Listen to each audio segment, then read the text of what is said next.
क्या आपने कभी सोचा है कि शनिदेव जो अपनी एक नजर से राजा को रंक बना देते हैं, वह खुद लंगड़ा कर क्यों चलते हैं? और आखिर वह कौन सा बालक था जिसके डर से महाबली शनिदेव को आकाश से भागना पड़ा था? इस रहस्य की जड़ें जुड़ी हैं भगवान शिव के एक भयंकर अवतार और एक अनाथ बालक की चीख से। कहानी उस समय की है जब महर्षि दधीच ने देवताओं की रक्षा के लिए अपनी हड्डियों का दान कर दिया था। पति की मृत्यु के बाद उनकी पत्नी देवी सुवर्चा सती होने के लिए तैयार हो गई, लेकिन वह गर्भवती थी। एक मां का दिल नहीं माना कि अपने साथ अपने बच्चे को भी जला दे।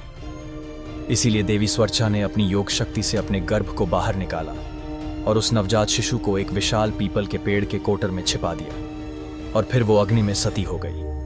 वह बालक पीपल के पत्ते खाकर बड़ा हुआ, इसलिए उसका नाम पड़ा पिपलाद। सालों बीत गए, पिपलाद बड़ा हुआ, लेकिन उसके मन में हमेशा एक सवाल था। एक दिन वहां देवर्षि नारद पहुंचे। पिपलाद ने रोते हुए पूछा, मुनिवर, मेरे माता पिता कहाँ हैं? मुझे अनाथ क्यों छोड़ दिया गया?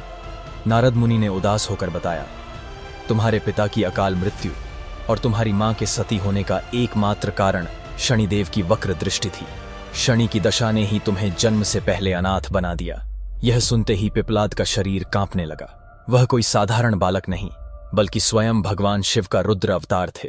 उनकी आंखों में महाकाल का क्रोध था। उन्होंने उसी वक्त प्रतिज्ञा ली जिस शनि के कारण मेरा परिवार खत्म हुआ। आज मैं उस शनि को ही ब्रह्मांड से मिटा दूंगा। पिपलाद ने घोर तपस्या करके ब्रह्मदंड प्राप्त किया और शनिदेव पर ऐसा प्रहार किया कि वह अपने आकाशीय रथ से सीधे नीचे गिरे। इस प्रहार से शनिदेव का एक पैर टूट गया और वो हमेशा के लिए लंगड़े हो गए। शनिदेव को तड़पता देख स्वयं भगवान शिव और सभी देवता वहां प्रकट हुए और उन्होंने पीपलाद को शांत किया।